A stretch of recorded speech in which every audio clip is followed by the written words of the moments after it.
PKS yang mencoba menduetkan lagi Anies Baswedan dan Sandiaga Uno, tapi ditolak mentah-mentah. Jadinya gagal maning dapet kardus.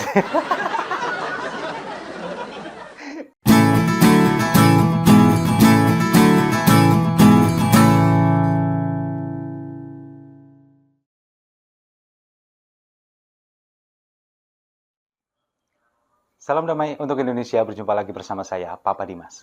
Info kali ini datangnya dari PKS yang mencoba menduetkan lagi Anies Baswedan dan Sandiaga Uno, tapi ditolak mentah-mentah. Jadinya gagal maning dapet kardus. Ya, memang beberapa hari yang lalu, ini ada wacana yang diungkapkan oleh petinggi Partai Keadilan Sejahtera atau PKS yang ingin mencoba lagi menduetkan Anies Baswedan dengan Sandiaga Uno. Ini baru usulan katanya di Pilpres 2024. Ya, kalau menurut saya PKS ini sepertinya memang kalau ingin menduetkan Anies dengan Sandiaga Uno, ini cuma ngincar kardus. Mungkin jatahnya dari Demokrat dan juga Nasdem kurang, makanya dia ingin mencoba menduetkan Anies Sandi seperti di Pilkada DKI 2017 lalu. Hasilnya, usulan ini pun mendapat penolakan mentah-mentah. Yang pertama, penolakan ini jelas datangnya dari Partai Demokrat. Andi Arief ini mengatakan bahwa nggak setuju dengan usulan dari PKS itu. Ya jelas, kalau Demokrat sih memang nggak setuju. Karena memang apa? Karena memang mereka punya keinginan yang sangat kuat untuk memajukan AHY menjadi bakal calon wakil presidennya Anies Baswedan. Makanya usulan ini pun ditolak mentah-mentah oleh Partai Demokrat. Ya, kalau misalkan mereka ini kemudian mengusung setuju dengan usulan PKS, mengusung Anies Sandi, Demokrat jadinya nggak dapat apa-apa. Kemungkinan AHY hanya bisa jadi menteri kalau misalkan nanti mereka jadi menang di Pilpres 2024. Tapi Demokrat nggak mungkin mau karena memang dari dulu ngebet pengen berkuasa. Apalagi AHY ini yang sekarang kader potensial katanya mereka ini ingin dicalonkan menjadi wakil presidennya Anies. Itu kalau dari Demokrat. Lalu yang kedua, usulan ini juga ditolak oleh Partai Nasdem. Nasdem ini mengatakan bahwa nggak mau lagi terjebak seperti isu yang sebelumnya beredar, yakni drama tentang hutang 92 miliar. Partai Nasdem nggak mau terjebak ini lagi. Mereka juga nggak ingin ada lagi kejadian seperti itu, apalagi nanti justru akan digoreng, kemudian isu ini akan justru menjatuhkan mereka, akan menjatuhkan elektabilitas mereka kalau calon ini diusung. Apalagi juga sekarang Nasdem sedang berupaya bagaimana untuk membersihkan nama Anies, bersih-bersih nama Anies. Yang pertama dari stigma bapak politik identitas, lalu kemudian isu yang terakhir berkembang tentang hutang piutang antara Anies dengan Sandi. Meskipun katanya Sandiaga Uno dia sudah mengikhlaskan ini, kalau Sandiaga Uno sudah mengikhlaskan ini kan berarti memang hutangnya itu ada. Tapi sepertinya memang sengaja dihembuskan, sengaja isu ini dicuatkan supaya untuk salah satunya juga ingin membersihkan nama Anies Baswedan ini loh, bahwa dia ini ternyata memang nggak punya uang, makanya dia hutang, dia ini anti oligarki, kemudian dia ini anti korupsi, makanya dia berhutang, padahal sebetulnya nggak nyambung. Mobil dinas saja raib ya kan. Nah, jadi itu dari Partai Koalisi Perubahan ini, mereka tidak mau kalau misalkan Anies disandingkan dengan Sandiaga Uno. Dan lagi pula, Sandi ini dianggap bukan tokoh perubahan. Karena apa? Karena Sandi ini sekarang merapat ke barisan pemerintah, kemudian juga sekarang dia jadi Menteri Pariwisata, jadi dianggap bukan tokoh perubahan. Mereka ini sepertinya mencari tokoh yang sama persis seperti Anies Baswedan, yakni antitesanya Presiden Jokowi. Tapi kalau PKS kayaknya sih nggak peduli itu. PKS mengusulkan ini ya satu-satunya alasan dari PKS ya kardus kayaknya.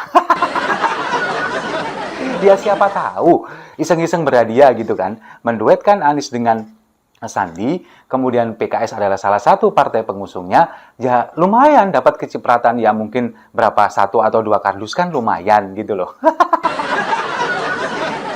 Lalu penolakan berikutnya ini juga oleh Partai Gerindra, yakni Prabowo Subianto. Lah kenapa kok Gerindra ini juga ikut-ikutan? Ya karena memang Sandi adalah kader dari Partai Gerindra. Jadi Prabowo Subianto ini yang kemarin hari Minggu bertemu dengan Surya Paloh di kediamannya di Hambalang, tanggal 5 Maret yang lalu, hari Minggu, bertemu, mereka berdialog, kemudian tidak menemukan kata sepakat untuk bersama-sama. Jadi mereka ini saling menghargai satu sama lain, saling menghargai dengan pilihan masing-masing dan tidak mungkin untuk berkoalisi. Makanya kemudian statement keluar dari Prabowo bahwa menolak kalau misalkan Anies disandingkan dengan Sandiaga Uno. Yang pertama alasannya adalah Sandiaga Uno masih kader Partai Gerindra yang harus mengikuti apa yang sudah diputuskan oleh Majelis Tinggi Partai. Jadi Partai Gerindra kita tahu sekarang mencalonkan Prabowo Subianto sebagai calon tunggal presiden di 2024. Makanya kalau misalkan Sandi ini masih menjadi kader Partai Gerindra, maka dia harus ikut apa yang diputuskan oleh partai, yakni mencalonkan Prabowo Subianto. Jadi Sandi tidak akan melanggar itu, kecuali dia keluar dari Partai Gerindra. Tapi Sandiaga sendiri sampai detik ini tetap menegaskan bahwa dia tetap ada di Gerindra dan tetap ikut patuh dengan apa yang sudah diputuskan oleh partai. Lalu yang kedua, kalau yang ini menurut saya, ini analisa saya, Prabowo nggak mau lagi berhubungan dengan Anies Baswedan. Karena ya itu, dia merasa dikhianati oleh Anies Baswedan. Padahal waktu itu Anies secara jelas menyatakan kalau misalkan Prabowo nanti maju menjadi calon presiden, Anies tidak akan ikut maju menjadi calon presiden sebagai bentuk penghormatan kepada Prabowo. Karena seperti kita tahu, Partai Gerindra ini sangat berjasa kepada Anies Baswedan pada tahun 2017, yang dia ini mengusung Anies yang bergandengan dengan Sandiaga Uno, dan kemudian memenangkan pilkada di 2017. Nah, dengan kemenangan itu, Anies dulu pernah berkata bahwa semasa Prabowo mencalonkan diri menjadi presiden, Anies tidak akan mencalonkan. Tapi meskipun pada belakangan ini, di tahun-tahun terakhir ini, pernyataan itu kemudian diralat oleh Anies. Itu kan hanya pada waktu saat saya waktu menjabat sebagai gubernur. Setelah itu tidak lagi katanya, karena memang dia tidak menyebutkan rentang waktu. Tapi menurut Partai Gerindra itu adalah sebuah pengkhianatan. Dan Anies Baswedan sendiri juga katanya, kata salah satu petinggi Partai Gerindra, selesai dia menjabat sebagai gubernur DKI, dia sama sekali tidak ada berpamitan atau mengucapkan terima kasih kepada Partai Gerindra yang sudah mengusungnya dan memenangkan Anies di 2017. Makanya Partai Gerindra sepertinya sudah alergi dengan Anies Baswedan dan kepingin dilepeh jauh-jauh. Nggak kepingin lagi ada urusan dengan Anies Baswedan.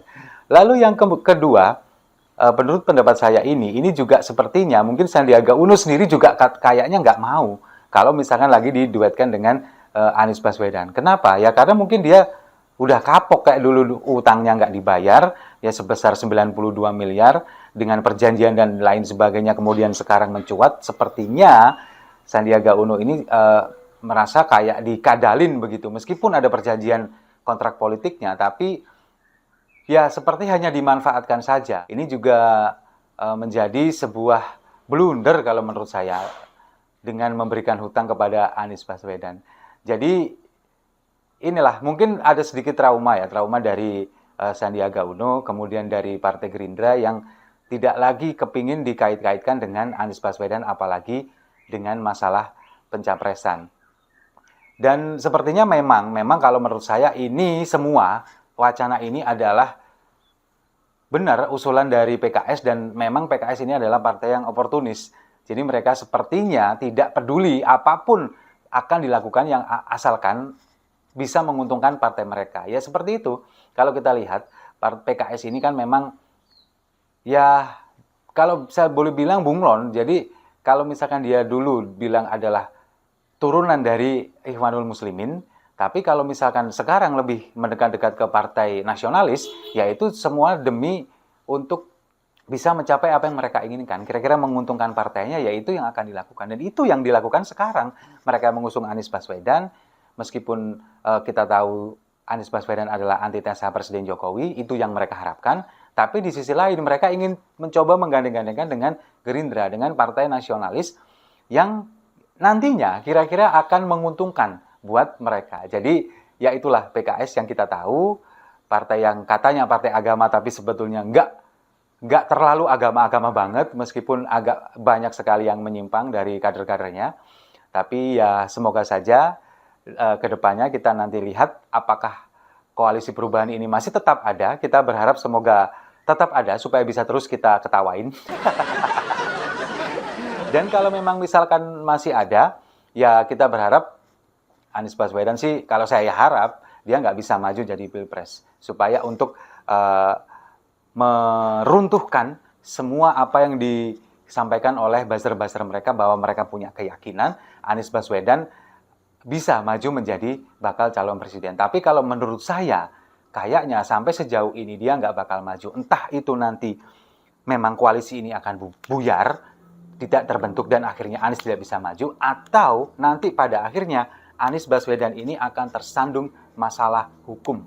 Karena memang banyak sekali masalah hukum yang sudah menanti Anies Baswedan, dan sekarang sepertinya sudah juga mulai diselidiki. Dan yang terbaru kan kasus pemberian IMB di Tanah Merah yang ada di Jakarta Utara itu. Nah itu kemungkinan, dari salah satu dari itu kemungkinan akan terjadi. Saya kok punya keyakinan seperti itu. Jadi, tapi kalau misalkan itu nggak terjadi dan Anies sudah bisa didaftarkan menjadi bakal calon presiden, ya mohon maaf, saya bukan siapa-siapa, tapi saya punya keyakinan dia nggak akan maju dengan dua alasan itu. Yang pertama karena koalisi ini buyar dan Anies tidak diusung. Yang kedua adalah karena dia tersangkut masalah hukum.